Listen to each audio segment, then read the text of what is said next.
Hello good morning सबैलाई।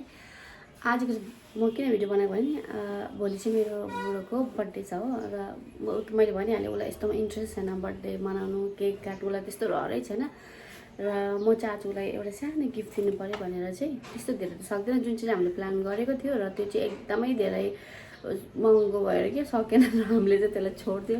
उसलाई थाहा पनि छैन र वाइ चाहिँ थाहा भएको त हामीलाई सरम हुन्थ्यो होला तर हामीले उसलाई कुरा पनि गरेन। म र भाइले चाहिँ प्लान गरेर केही दिने होला तर त्यो एकदम हाम्रो बजेटको पनि बाहिर रहेछ र त्यसलाई चाहिँ हामीले त्यसलाई छोडिदियो। अब त्यसलाई नगर्ने अब सक्दैन त्यो भनेर चाहिँ र मैले चाहिँ आज नै केक ल्याएर रातिको 12 बजी काटिदिन्छु र म चाहिँ जानु लागेको केक अर्डर गर्नलाई र हेर्दै गर्नुहोस् के हुन्छ। म तपाईँहरूलाई पनि लान्छु केक किन्छु म पहिला केक अर्डर दिन्छु र फोटो बनाउँछु म मेरो र मेरो के बुढोको फोटो बनाउनु पऱ्यो भनेर सोचिरहेको छु। अब त्यहाँ गएर हेर्छु डिसाइड गर्छु कि के गर्ने के नगर्ने भनेर हेर्दै गर्नुहोस् होला।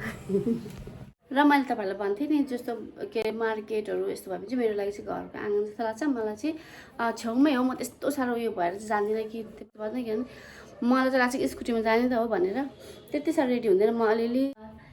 यो मैले भिडियो चाहिँ किन बनाएको भने नि मैले के अरे त्यो चिप्कु हुँदो रहेछ नि त्यो के अरे मोबाइलको पछाडि टाँच्ने र म चाहिँ स्ट्यान्ड लिन्छु भनिरहेको थिएँ र लिएको छुइनँ र त्यो एमाजोनतिर हेरेको अहिले नलिनु अलिक पछि लिनु पऱ्यो भनेर सोच्दैछु र मैले त्यो चिप्कु किनेको छु। अहिले चाहिँ यति राम्रो भएको छ कि मैले जहाँ पनि सिसातिर टस्साएर भिडियो बनाउँदा चाहिँ एकदम सजिलो हुने र मैले किनेको छु। तपाईँहरू पनि किन्नुहोस् होला एकदम दामी हुँदो रहेछ। कसैलाई भिडियोहरू बनाउँदाखेरि सजिलो हुने है टाँस्यो जहाँ पनि उयो गर्दा हुन्छ जस्तो तपाईँले रिल्स बनाउनु होइन भिडियो बनाउनु सजिलो हुन्छ र मैले पनि किनेको छु। मेरो त्यो बोथ साइड रहेछ त्यो चाहिँ फर्स्ट चाहिँ मैले एउटा किनेको थियो अगाडि मात्रै टाँसिने पछाडि चाहिँ उयो गम भएको त्यो चाहिँ मेरो 2 दिन 3 दिन पनि नभइकन नानीहरूले बेसी खोलेर टाढाले छोडेर त्यो फ्याँकिदियो। अहिले चाहिँ मैले बोथ साइड भएको चाहिँ ल्याउनुहोस् होला त्यो चाहिँ एकदम राम्रो हुँदो रहेछ त्यसले चाहिँ पुरै काम गर्दो रहेछ र तपाईँहरू पनि गएर ल्याउनुहोस् म सजिलो हुन्छ एकदम सजिलो जस्तो हाम्रो 2टा हात मुभ गर्न सकेन त एउटा हात यहाँ गर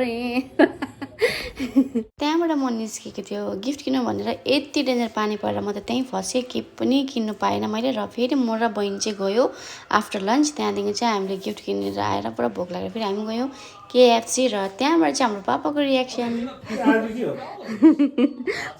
बोलेको लागि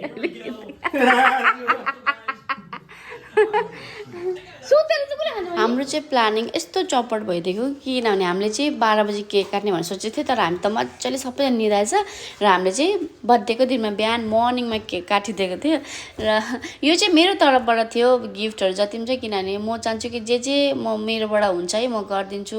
मलाई त म त लाग्छ कि संसारको सबै खुसी मेरो फ्यामिलीसँग मेरो बुढासँगै मनाउँ भनेर सोच्छु तर कतिवटा चिज आफूले सोचेको जस्तो नै हुँदैन है र मैले चाहिँ यो उसलाई गिफ्ट दिएको थियो सबैको हाम्रो तर्फबाट फ्यामिलीको लागि जस्तो दिदी बहिनी भयो भाइ है र मेरो भाइको चाहिँ नेक्स्ट ब्लगमा हेर्नुहोस् उसले पनि सरप्राइज दिएको छ दाजुलाई र मैले चाहिँ हामीले गिफ्ट दियो भने ऊ पुरा सरल मान्छ कि पुरा हाँस्छ र हाम्रो लागि उसले बहुत चिज गरेको छ र यति त हाम्रो तर्फबाट पनि बन्छ भनेर म चाहिँ दिएको थिएँ र ऊ चाहिँ भन्छ त्यति साह्रो नगर भनेर भन्नुहुन्छ तर मलाई चाहिँ राम्रो लाग्छ मलाई खुसी लाग्छ जब मेरो बुढा खुसी हुन्छ नि मलाई एकदम खुसी लाग्छ।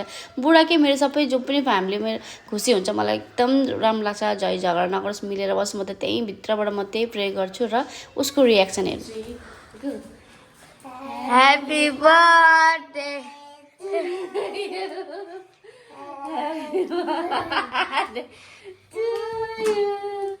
Happy birthday, dear Papa. Happy birthday to you.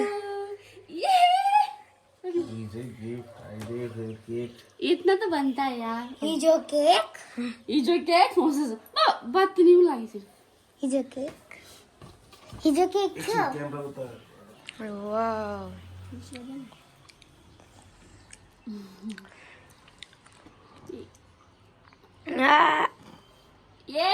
Happy birthday to you.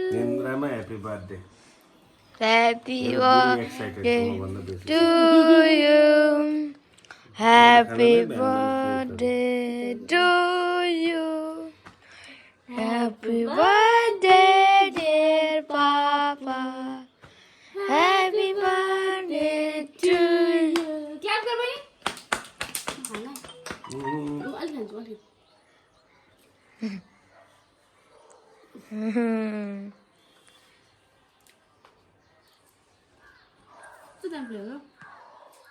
त्यो भाइकोबाट ल्याएको बहिनीकोबाट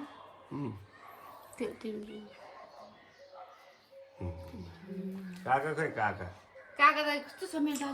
र यही थियो मेरो आजको भिडियो। तपाईँलाई के कस्तो लाग्यो लाइक कमेन्ट्स गरिदिनुहोस् होला र सब्सक्राइब गरिदिनुहोस् मेरो युट्युब च्यानललाई। र भेटौँ फेरि नेक्स्ट ब्लगमा। Thanks for watching.